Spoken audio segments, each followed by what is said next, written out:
ಗಣರಾಜ್ಯೋತ್ಸವ ಆಚರಣೆಗೆ ದೇಶ ಸಜ್ಜಾಗಿದ್ದು ಬೆಂಗಳೂರಿನಲ್ಲೂ ನಾಳೆ ಅದ್ದೂರಿಯಾಗಿ ಧ್ವಜಾರೋಹಣ ನಡೆಯಲಿದೆ. ಮಾಣಿಕ್ ಷಾ ಪರೇಡ್ ಮೈದಾನದಲ್ಲಿ ಕಾರ್ಯಕ್ರಮ ನಡೆಯಲಿದ್ದು ನಾಳೆ ಬೆಳಗ್ಗೆ 8 ಗಂಟೆಯಿಂದ ಆ ಮಾರ್ಗದಲ್ಲಿ ಸಂಚಾರ ಬದಲಾವಣೆ ಮಾಡಲಾಗಿದೆ.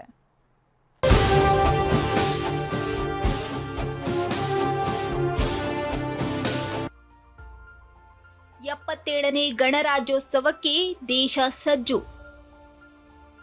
ಬೆಂಗಳೂರಿನಲ್ಲಿ ಕಾಕಿ ಹದ್ದಿನ ಕಣ್ಣು. ಸಂವಿಧಾನ ಜಾರಿಯಾದ ದಿನ, ಅಖಂಡ ಭಾರತ ಹೊರಹೊಮ್ಮಿದ ದಿನ, ಅದುವೇ ಗಣರಾಜ್ಯೋತ್ಸವ. 77ನೇ ಪ್ರಜಾರಾಜ್ಯ ದಿನಕ್ಕೆ ಇಡೀ ದೇಶ ಸಜ್ಜಾಗಿದ್ದು ಬೆಂಗಳೂರಿನಲ್ಲೂ ನಾಳೆ ಅದ್ದೂರಿಯಾಗಿ ಗಣರಾಜ್ಯೋತ್ಸವ ಆಚರಿಸಲಾಗುತ್ತೆ.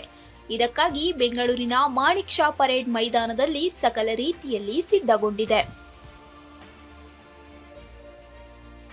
ನಾಳೆ ಬೆಳಗ್ಗೆ 9 ಗಂಟೆಗೆ ರಾಜ್ಯಪಾಲ ಥಾವರ್ ಚಂದ್ ಗೆಹ್ಲೋಟ್ ಧ್ವಜಾರೋಹಣ ನೆರವೇರಿಸಲಿದ್ದಾರೆ. ಈ ಸಂಬಂಧ ನಿನ್ನೆಯೇ ತಾಲೀಮು ನಡೆಸಲಾಗಿದ್ದು ಅಧಿಕಾರಿಗಳು ಸಿದ್ಧತೆ ಪರಿಶೀಲಿಸಿದ್ರು. ಗಣರಾಜ್ಯೋತ್ಸವಕ್ಕೆ ಪೂರ್ವಭಾವಿ ಸಿದ್ಧತೆ ಎಲ್ಲ ಮಾಡಲಾಗಿದೆ. ಈಗಾಗಲೇ ನಾವು ಆನ್ಲೈನ್ ಅಲ್ಲಿ ಸಹ ವ್ಯವಸ್ಥೆ ಮಾಡಿದ್ದೇವೆ. ಪಾಸ್ ಜನರೇಟ್ ಮಾಡಲಿಕ್ಕೆ ಈಗಾಗಲೇ ನಾವು ವ್ಯವಸ್ಥೆ ಮಾಡಿಟ್ಟಿದ್ದೇವೆ. ಹಾಗೂ ಜಿಲ್ಲಾಧಿಕಾರಿ ವತಿಯಿಂದ ಸಹ ಬೇರೆಯವರಿಗೆ ಸಹ ಎಲ್ಲ ಇನ್ವಿಟೇಷನ್ ಕಾರ್ಡ್ಸ್ ಮತ್ತು ಇದು ಅವರ ಆಹ್ವಾನ ಪತ್ರಿಕೆ ಹಾಗೂ ಅವರಿಗೆ ಈ ಒಂದು ಯಾರಾದರೂ ಬರಲಿಕ್ಕೆ ಇಚ್ಛೆ ಇದ್ದರೆ ಅವರಿಗೆಲ್ಲರಿಗೆ ವ್ಯವಸ್ಥೆ ಸಹ ಮಾಡಿಟ್ಟಿದ್ದೇವೆ. ಬೆಳಗ್ಗೆ 8:30ರಿಂದ 10:30ರವರೆಗೆ ಸಂಚಾರದಲ್ಲಿ ಬದಲಾವಣೆ. ಮಾಣಿಕ್ ಷಾ ಪರೇಡ್ ಮೈದಾನದಲ್ಲಿ ಧ್ವಜಾರೋಹಣ ಕಾರ್ಯಕ್ರಮ ನಡೆಯಲಿದ್ದು ಪಾಸ್ ಇದ್ದವರಿಗೆ ಮಾತ್ರ ಮೈದಾನದ ಒಳಗೆ ಪ್ರವೇಶ ಇರಲಿದೆ. ಇನ್ನು ನಾಳೆ ಬೆಳಗ್ಗೆ 8:30ರಿಂದ ಬೆಳಗ್ಗೆ 10:30ರವರೆಗೂ ಮಾಣಿಕ್ ಷಾ ಪರೇಡ್ ಮೈದಾನದ ಸುತ್ತ ಸಂಚಾರದಲ್ಲಿ ಬದಲಾವಣೆ ಮಾಡಲಾಗಿದೆ. ಬಂದೋಬಸ್ತಿಗೆ ಬರೋಬ್ಬರಿ 2000ಕ್ಕೂ ಹೆಚ್ಚು ಭದ್ರತಾ ಸಿಬ್ಬಂದಿಯನ್ನ ನಿಯೋಜನೆ ಮಾಡಲಾಗಿದೆ.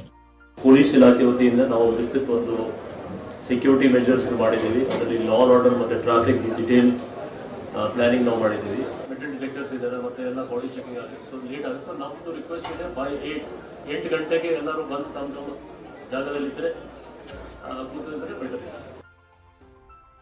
ಈ ಬಾರಿಯ ಕಾರ್ಯಕ್ರಮದಲ್ಲಿ 1400 ಶಾಲಾ ಮಕ್ಕಳಿಂದ ಸಾಂಸ್ಕೃತಿಕ ಕಾರ್ಯಕ್ರಮ ನಡೆಯಲಿದೆ.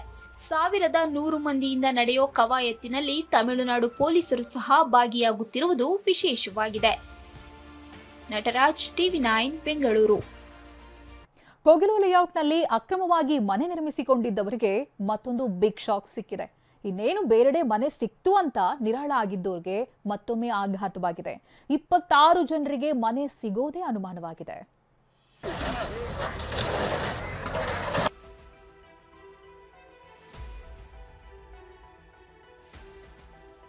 ಕೋಗಿಲು ಲೇಔಟ್ ಅಕ್ರಮ ಒತ್ತುವರಿದಾರರಿಗೆ ಬಿಗ್ ಶಾಕ್. ಸಂತ್ರಸ್ತರು ಮನೆಗಾಗಿ ಸಲ್ಲಿಸಿದ್ದ 26 ಅರ್ಜಿಗಳು ರಿಜೆಕ್ಟ್. 2025ರ ಡಿಸೆಂಬರ್ 20 ಕೋಗಿಲು ಲೇಔಟ್ನಲ್ಲಿ ಜೆಸಿಬಿಗಳ ಗರ್ಜನೆ ರಾಷ್ಟ್ರಮಟ್ಟದಲ್ಲಿ ಸದ್ದು ಮಾಡಿತ್ತು.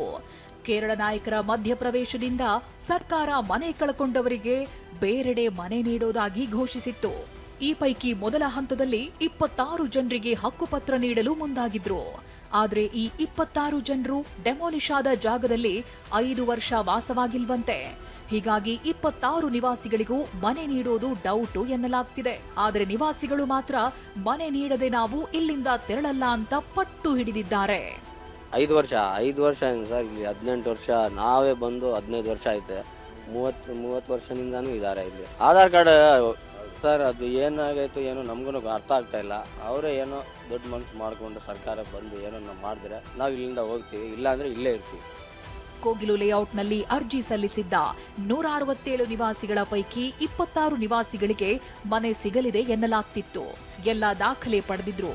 ಆದರೆ ಇವರು ಕಳೆದ 2 ರಿಂದ 3 ವರ್ಷಗಳ ಹಿಂದಷ್ಟೇ ಮನೆ ಕಟ್ಟಿರೋದು ಸಾಬೀತಾಗಿದೆಯಂತೆ. ಒಟ್ನಲ್ಲಿ ಮನೆ ಸಿಗುತ್ತೆ ಅಂತ ಸಮಾಧಾನವಾಗಿದ್ದವರಿಗೆ ಬಿಗ್ ಶಾಕ್ ಸಿಕ್ಕಿದ್ದು ಮುಂದೇನು ಅನ್ನೋದೇ ಪ್ರಶ್ನೆಯಾಗಿದೆ. ಕಿರಣ್ ಸೂರ್ಯ, TV9 ಬೆಂಗಳೂರು.